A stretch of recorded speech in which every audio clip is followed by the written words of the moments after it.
नमस्कार। आप हमारे चैनल के माध्यम से देख रहे हैं कि हम लोग गांव में जाकर वहां के जो प्रत्याशी हैं या पूर्व प्रधान वर्तमान प्रधान हैं उनसे गांव के विकास को लेकर चर्चा कर रहे हैं।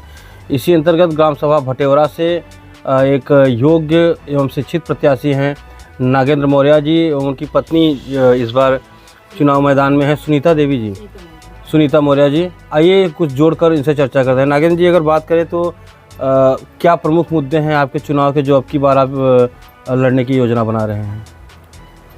मैं नागेंद्र मौर्य, मैं गांव के विकास के लिए जो मुद्दा मैं सोच रहा हूं, जो मेरा मकसद है, मैं शिक्षा के बारे में ज़्यादा सोचता हूं और गांव का विकास भी, क्योंकि जो गांव के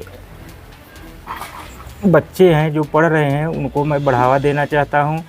और वो बच्चे जो इंटर हाई स्कूल जैसे फर्स्ट डिवीज़न निकालते हैं तो मैं उन्हें, जो भी फर्स्ट डिवीज़न निकालेगा, मैं उन्हें 2000 रुपये के रूप में एक अनुदान दूंगा ताकि और बच्चे प्रेरित हों। जो बच्चा फर्स्ट डिवीज़न आएगा इंटर का 2000, हाई स्कूल का 1000, जो फर्स्ट क्लास बच्चा ग्रेजुएशन करने के लिए नाम एडमिशन लेगा उसे भी 2000 दिया जाएगा। और एक नई लाइब्रेरी भी खोली जाएगी। और इसके बाद जो बच्चा नहीं पढ़ रहा है उसको भी प्रेरित किया जाएगा, छोटे बच्चों को भी प्रेरित किया जाएगा, वरिष्ठ नागरिकों को वर्ष में एक बार सम्मानित किया जाएगा, महिलाओं को भी इसमें सम्मान दिया जाएगा। जो भी गांव का विकास है, जो भी कार्य आएगा वो गांव के लोगों के साथ चर्चा करके ही कोई भी कार्य किया जाएगा। जो प्रधान बनेगा तो ये नहीं कि वो सर्वे सर्वा है, वो गांव का सेवक ही माना जाएगा। वो कभी अपने को ये शान शौकत न समझ के प्रधानी लड़े, बल्कि वह गांव की सेवा करने के लिए ये प्रधानी लड़े। और जो ऐसा न सोच रहे होंगे तो मैं उन्हें अयोग्य ही समझता हूँ, वो इसके लिए पर्चा न भर सकें। और गांव के जो भी लोग हैं 150 लोगों के बीच में कोई भी कार्य आएगा उसका उन लोगों के सामने ओपन किया जाएगा कि इतना पैसा गांव में आया है, इसका कैसे काम किया जाएगा, तभी कोई भी कार्य किया जाएगा।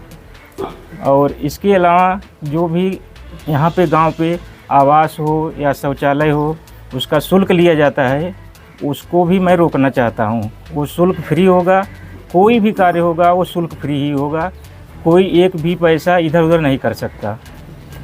इसके अलावा गांव की जो सड़कें कहीं कहीं अच्छी नहीं बनी हुई है उसको भी ध्यान से मैं रख के बनवाना चाहता हूँ। कहीं की ऐसे सड़कें हैं जो 3rd क्लास की ईंट लगी हुई हैं, उसमें आने जाने में भी दिक्कत होती है। और 4 पहिया वाहन भी जाने में भी दिक्कत होती है। और कहीं कहीं ऐसी भी बस्ती है जहां अभी तक नहीं बनाया गया है, उसको भी मैं बनवाना चाहता हूं। और इसके लिए मैं सभी गांव वालों से निवेदन करूंगा कि जिसे भी आप अपना वोटिंग कीजिए सोच समझ के कीजिए, ताकि वो गांव के बारे में अच्छा सोच सके, न कि वह गांव की कोई भी कार्य या जो करे उसमें उसका नुकसान ही करे। ऐसा कोई प्रत्याशी आप चुनने की कोशिश नहीं कीजिएगा। एक मिनट जी, सुनीता देवी जी, अभी आपके प्रतिनिधि पति जी ने सारी अपनी प्लान बताए गांव के विकास को लेकर, आप क्या अपील करना चाहेंगे? सर, हम उनके जिस भी जो भी वो बोले हैं हम बिल्कुल एग्री हैं। मैं भी उनका पूरा सहयोग करूंगी, एक पत्नी बनके नहीं, एक प्रचारक बनके। और पूरे गांव को मैं ये सिखाना चाहती हूँ कि मतलब गलत जो कर रहे हैं उनका विरोध करिए, लेकिन जिसे जो गाँव सरकार हमें जो योजना दे रही है उसका पूरा लाभ लें। जो औरतें परेशान हैं, जिस घर में कमाने वाले नहीं हैं, हम उनके लिए कुछ करना चाहते हैं। जैसे कि बहुत से लोग हैं अब अपने घर में 1-2-3 लड़कियां हैं, शादी नहीं कर पा रहे हैं, मतलब गलत सब लोग व्यवहार कर रहे हैं हर चीज़ का, हम उन पर ध्यान देंगे। और जो ये नवयुवक मतलब 12 साल 14 साल के बच्चे हैं, ये बिल्कुल बिगड़ रहे हैं। हमारे यहाँ मतलब हमको सब लोग जानते हैं, मतलब पूरी जनता हमें जानती है, यहाँ की उनके दुकान भी है। तो ये जो बच्चे हैं ना बिगड़ रहे हैं, इनका भविष्य मतलब वैसे ही हमारा जीवन कम हो गया है। खाद्य व्यवस्था जो हमारी खान पान है, तो ये दारू मुर्गा मतलब कि गलत रास्ते पर चल के बच्चे का भविष्य बिगड़ रहा है।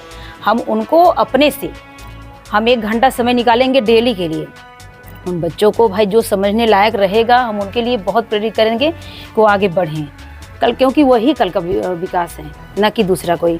और देखिए, हम जनता का ना पैसा चूसना चाहते हैं कि हम उनको 1 बोतल दारू दे, कुछ भी दे। जैसे आज के ज़माने में सब लोग यही कर रहे हैं, प्रधानी जो भी प्रत्याशी हैं लोग को यही लालच दे रहे हैं कि भैया हमको जिताओ, हम ये खिलाएंगे वो खिलाएंगे।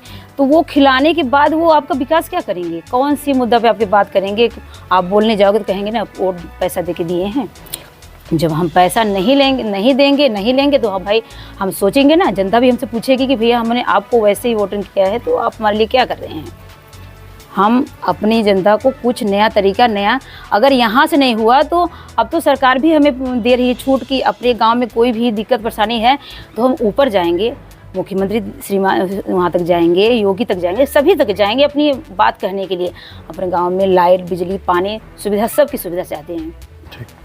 योजना आती है पहले उन पर फोकस किया जाए, चाहे शिक्षित है चाहे अशिक्षित है। शिक्षित है तो उनके लिए अलग लाइन और अशिक्षित है उनके लिए अलग लाइन, क्योंकि मतलब शिक्षा पे ध्यान देते हुए जितनी भी योजनाएं हैं हम देखिए आप सभी योग्य लोगों को पहुंचाएंगे। हम उनके लिए हम तो सोचे हैं अपने गांव के लिए, जितने गांव में हैं 30 बच्चों के लिए हम मतलब लाइब्रेरी खुलवाएंगे।